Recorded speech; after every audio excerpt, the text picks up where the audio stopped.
Hi everyone, I'm Claire. And I'm John. And today we're talking about factory flight. Actually, not that kind of flight, but I thought I'd tease you a little bit. Flight has two meanings, but we'll see that later in the article. Obviously, this has something to do with a factory.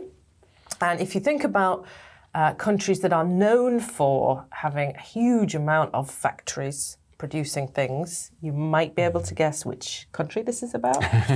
Have you ever worked in a factory? It wasn't really a factory, it was a warehouse. Packing a bunch of boxes and everything. But I feel like it was close enough to factory work. Very repetitive, very cold. That nice warehouse smell. And yeah, it was like you had an order and you would have to go find all the it was a company that supplied schools with foods that they would then sell as what's it called, like fundraising stuff. And so you'd have to get your whole order and you had to pack boxes individually. And the benefit was sometimes those boxes, legally, it was completely fine, the owner was fine, found their way back home. And you'd be like, I will take these. I have heard actually that kind of practice is pretty common in factories. That I was reading about a biscuit factory in England, I think McVitie's maybe, and they actually allow all the workers to eat as many of the biscuits off the production line, even sort of bag them up, take them home to their friends and family. That is a perk of the job. Just like trash bag, pull over the conveyor belt. I wonder if maybe there is some kind of limit. I don't know. As many as you can carry, you're not allowed to actually bring a truck in.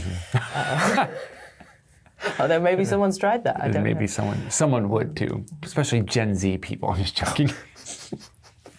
Leave the Z's alone. You know what I had the other day? What? One of those Cadbury mini Yule logs. Oh, I love Cadbury's They were chocolate. so good.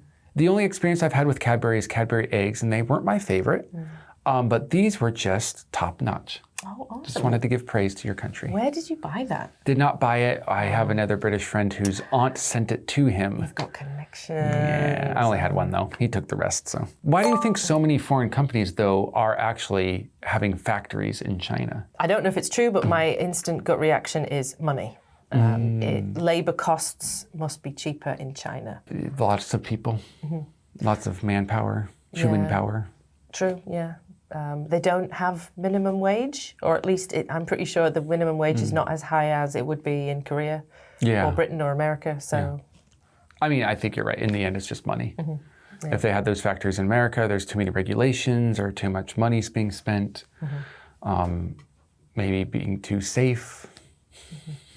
Who knows? Who knows, yes. But of course, as China is getting richer and richer, I wonder if those factories are going to move. Again, yeah, this has always been the theory that eventually, they'll hit a sort of standard of living and that will raise their minimum wage and the labor costs will rise, but hasn't happened yet. Let's take a look at this article and find out about this factory flight. Factory flight.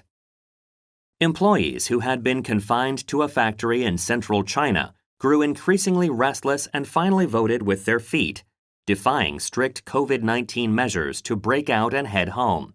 This factory produces about 85% of Apple's iPhones, so the effects may be felt worldwide.